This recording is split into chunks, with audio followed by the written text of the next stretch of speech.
Are plus-size women going extinct? Ozempic and the shrinking plus-size community. Stick around at the end of this video. I have more details on my upcoming retreat to Bali.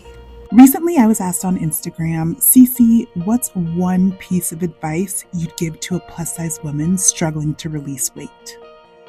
As someone who used to weigh close to 400 pounds, I know there's no one thing that can be suggested to someone who's struggling with their weight.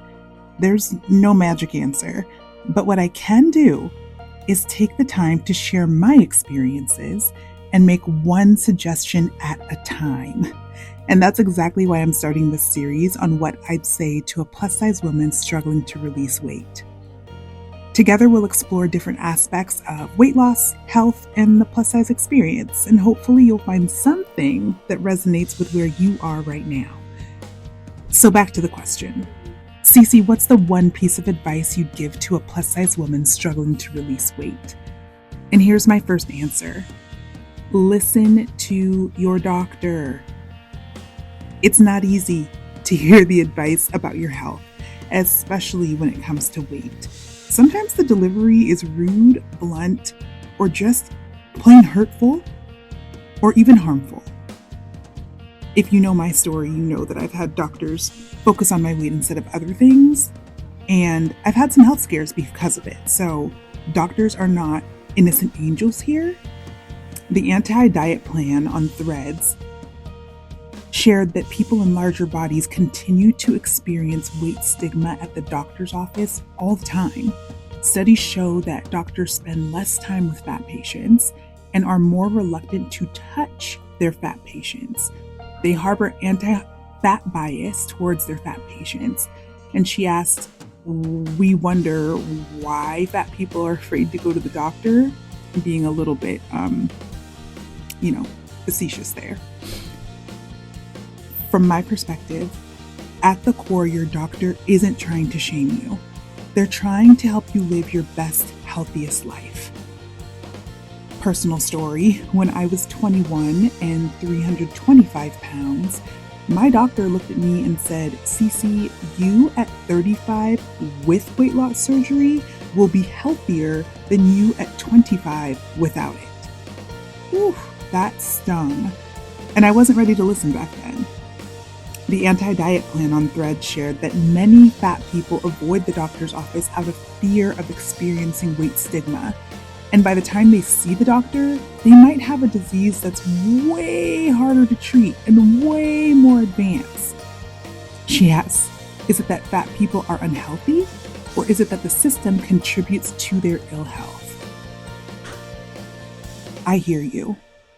And looking back on my story, I can say that with everything I know now, if my doctor said something like that to me today, considering what my body knows about being over the age of 25 and close to 400 pounds, paired with the advancements that we have today, from RNY to VSG to GLP-1 LMNOP, the medications like Wegovy and Ozempic, I would listen to my doctor, all things considered.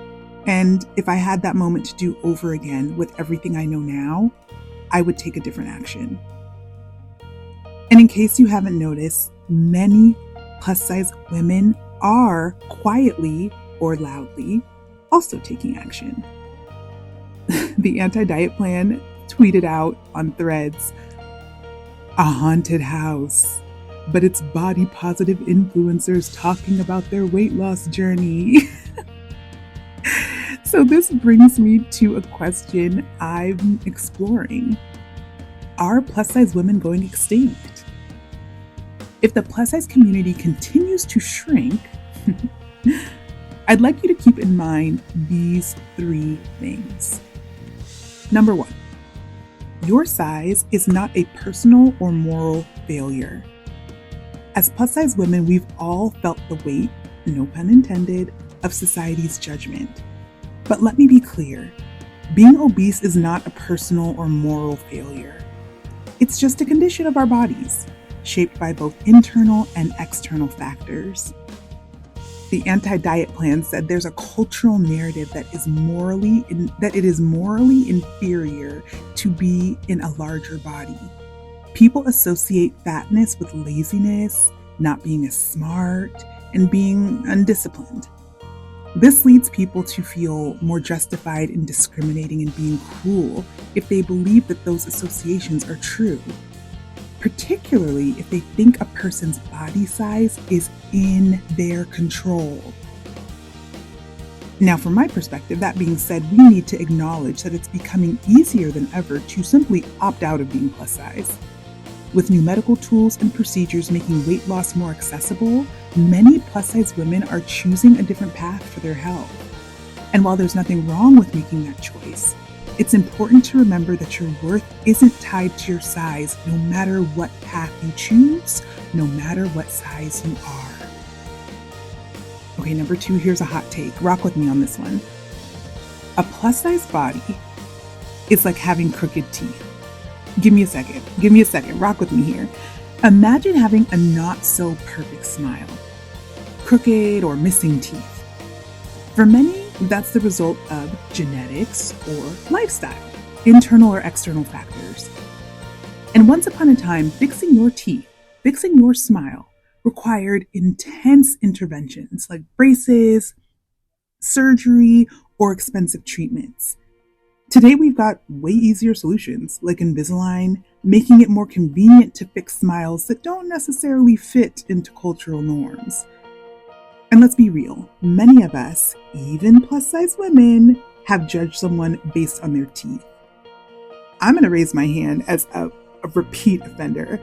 I have an article that I wrote for Refinery 29 some years ago where I said, if I'm a dating deal breaker for some guys because I'm fat, does that mean I'm not allowed to have my own dating deal breakers?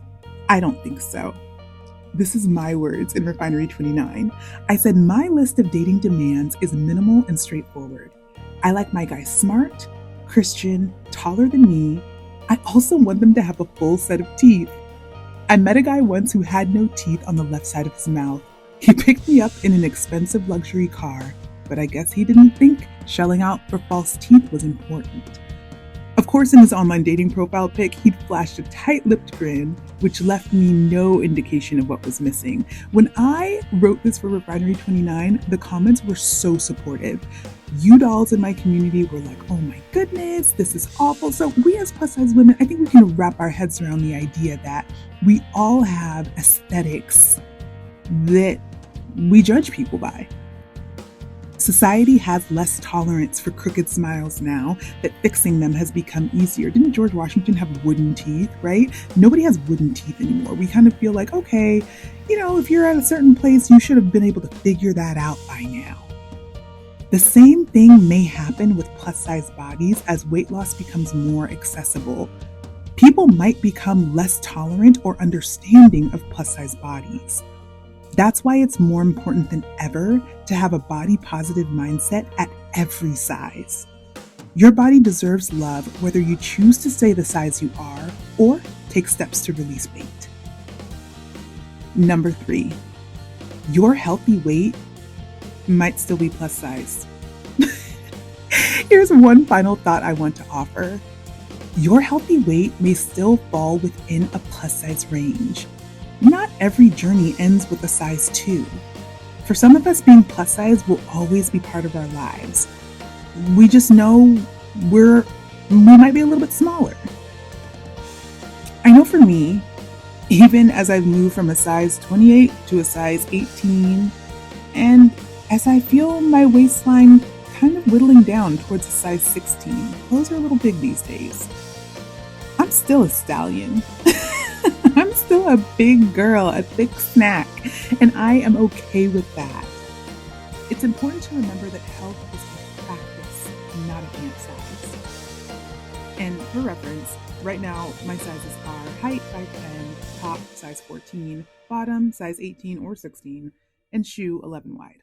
No matter what your weight goals are, it's about how you feel in your body, how strong and active you are, and how your health supports the life you want to live. Speaking of the life you want to live, don't wait on your wait to live the life you want. This is your sign to stop waiting and start living. Join me in Bali for a 7-day retreat where we'll explore, laugh, and celebrate our bodies exactly as they are. Here's a little sneak peek of what our 7 days in Bali will look like. We'll share our pronouns and get to know each other at the Don't Wait on Your Wait welcome dinner. You'll join me for a dance workshop where we'll learn a viral TikTok dance that we can do all around Bali. You'll discover picture-perfect confidence at my How to Pose for Photos workshop. We'll step into a transformative moment with a water purification ceremony. We'll go for a photo shoot at the iconic Bali Swings. And we'll gather for a blush and bashful farewell dinner. Dress code, all pink. And that's just a tiny little taste of our itinerary. My intention is that you will head home feeling refreshed, glowing, and confident. Tickets go on sale Tuesday, December 3rd. Meet me in the comments for the waiting list link. This is just the beginning of a deeper conversation about plus-size health, body positivity, and navigating a world where weight loss options are becoming more common. This isn't about bragging or judgment. This is just something we as a community need to talk about. So what do you think? Stay tuned as we continue this journey together, dolls. I do believe that fitness is for everyone. And whether you want to release weight or not, being strong and fit in your body will serve you through the years. All right. This is all sent with love, and I can't wait to hear your thoughts. Talk to you later.